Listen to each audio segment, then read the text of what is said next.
Film yang sebenarnya memberikan gua sedikit harapan tentang masa depan superhero lokal, tetapi memberikan gua ketakutan sedikit akan adanya dejavu jilid 2. Yang gua baru aja nonton Badut Gendong dan gua mau ngocehin filmnya.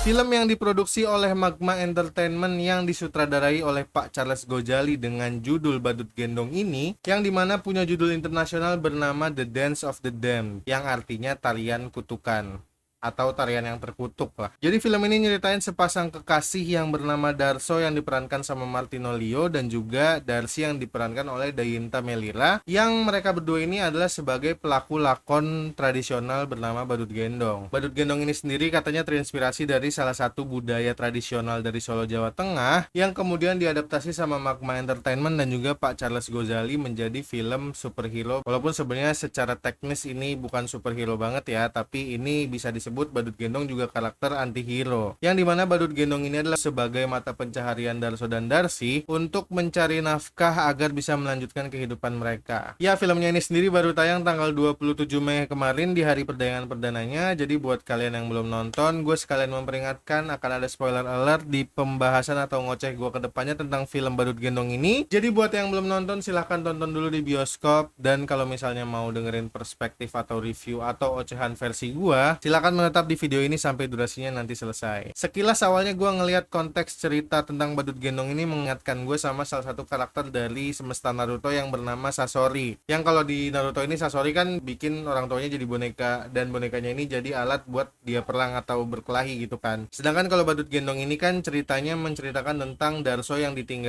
meninggal oleh Darsi, Darso yang kemudian ditinggal oleh Darsi, kemudian Darsi tidak bisa menerima atau mengikhlaskan kepergian Darsi, yang kemudian Darso mengkulitkan wajah Darsi dan mengaplikasikan atau menjahit ke boneka atau Badut Gendong yang selama ini menjadi partner ngamen dia. Kemudian di satu insiden lain di desa latar belakang dari film Badut Gendong ini sedang ada polemik atau sengketa di mana adanya perebutan lahan yang mau dibeli sama PT atau perusahaan yang bernama PT Arga Nusantara atau PTAN. Yang dimana warga-warga di desa sekitar itu juga mempertahankan desa tersebut agar pun kalau misalnya terjual bisa terjual dengan adil. Namun singkat cerita, pas lagi mereka ngadain pesta sakral ala budaya mereka yang bernama Manten Tebu, yang awalnya gue pikir ini connect sama pabrik gula, tapi ternyata faktanya film ini adalah spin-off atau bagian dari semesta di Kodrat Universe, atau bisa dibilang karakter atau aset yang menjadi bagian dari semestanya film Kodrat atau Ustadz Kodrat. Nah, pas lagi perayaan adat Manten Tebu ini, kemudian PTAN ini nyamperin desanya terus nginterupsi agenda mereka yang menjadikan perpecahan antara dua belah kubu, yaitu PTAN dan warga desa itu sendiri. Kemudian film ini juga diperankan oleh Clara Bernadette yang berperan sebagai Arini dan juga Derby Romero sebagai Jamil. Dan juga big shoutout karena kita kedatangan Om Bari Prima, yaitu aktor legendaris Indonesia yang di sini memerankan karakter Ki Kamboja atau dukun dari desa tersebut. Nah, di saat lagi ada perpecahan, Ki Kamboja ini merapalkan mantra yang jujur di scene itu membangkitkan jiwa klinik dan mistis yang sangat bikin gue amazing dan bikin dagu gue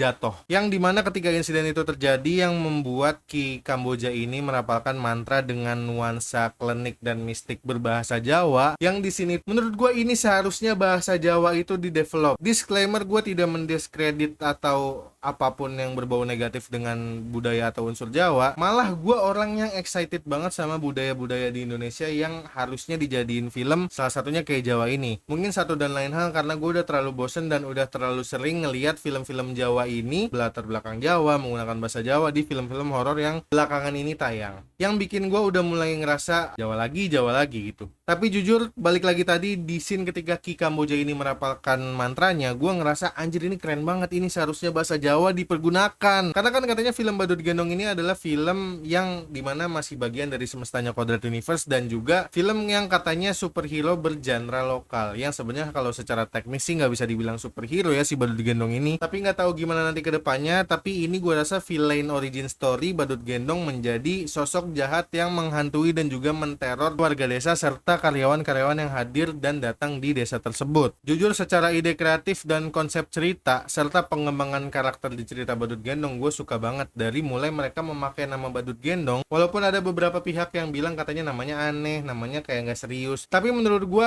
pemilihan kata Badut Gendong ini cukup mengangkat budaya kearifan lokal. Dan ya sangat disayangkan nama internasionalnya The Dance of the Damned yang dimana seharusnya tetap memakai nama Badut Gendong. Kemudian hal lain yang bikin gue amazed dan interest sama cerita Badut Gendong ini juga memakai unsur ya yang berbau kearifan lokal tadi selain namanya. Tapi sebenarnya di film ini juga ada salah satu karakter yang bahkan bisa disebut main antagonis atau antagonis utama atau villain utamanya lah ya, selain dimana Badut Gendong ini adalah villain origin story, yaitu karakter atasan dari PT Arga Nusantara yang jujur sejauh film itu gue tonton sampai detik ini, gue tidak mempunyai kesan yang memorable sama karakter atau bahkan aktor yang memerankannya. Nggak tahu kenapa. Ya walaupun jujur tadi gue rasa memang outfitnya agak keberatan untuk karakter yang punya choreo fight seluwes dan selincah itu, tapi di bagian akhir filmnya gue juga dikasih tahu atau kita sebagai penonton dikasih tahu kalau ya sebenarnya sih ini template ya. Di film-film superhero itu pasti biasanya di endingnya dikasih tahu akan ada upgrade berbentuk mikro atau makro, ya entah apapun yang akan diceritakan di film selanjutnya. Yang kalau di sini di bagian endingnya itu dikasih tahu kalau misalnya si Badut Gendong yang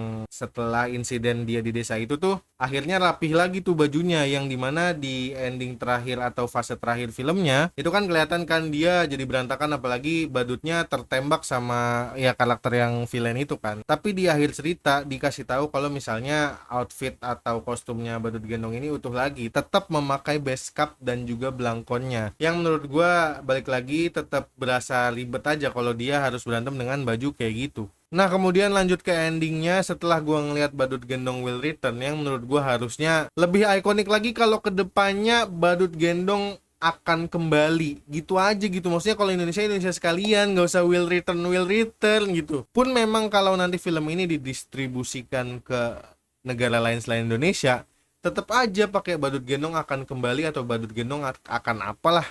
Nah nanti baru pakai subtitle. Tapi jujur dengan adanya kalimat Badut Gendong Will Return, gue cukup excited karena gue akan menunggu kelanjutan Semesta Kodrat ini. Dan gue sempat berasumsi apakah nanti karakter si Buta dari Gua Hantu yang katanya mau diproduksi sama Magma Entertainment juga punya crossover ke depannya. Karena kalau ingat si Buta dari Gua Hantu kan juga karakter yang lekat sama mistis dan klinik-klinikan ya harusnya. Tapi satu sisi gue juga ada pesimisme di mana takut ada dejavu kayak Bumi Langit gitu. Gue cuma dikasih harapan. Tapi ya balik lagi, semoga ini gak cuma harapan semata. Gue berdoanya semoga Magma Entertainment, Bumi Langit yang mau mendevelop superhero-superhero lokal kita, ya silahkan berupaya dan berusaha agar tetap konsisten membangun semestanya sendiri, agar tidak putus di tengah jalan seperti kejadian kemarin. Ya udah gitu aja ocehan gue perihal film Badut Gendong. Suka gak suka balik lagi urusan kalian. Tapi kalau buat yang belum nonton, silahkan tonton terlebih dahulu, karena bagaimanapun juga pengalaman nonton terbaik adalah pengalaman yang kalian punya sendiri. Maaf kalau ada salah-salah kata atau penyampaian yang kurang cocok, dan maaf juga apabila kalau ngomong gue terlalu banyak, tapi ya udahlah ya, kan ngoceh.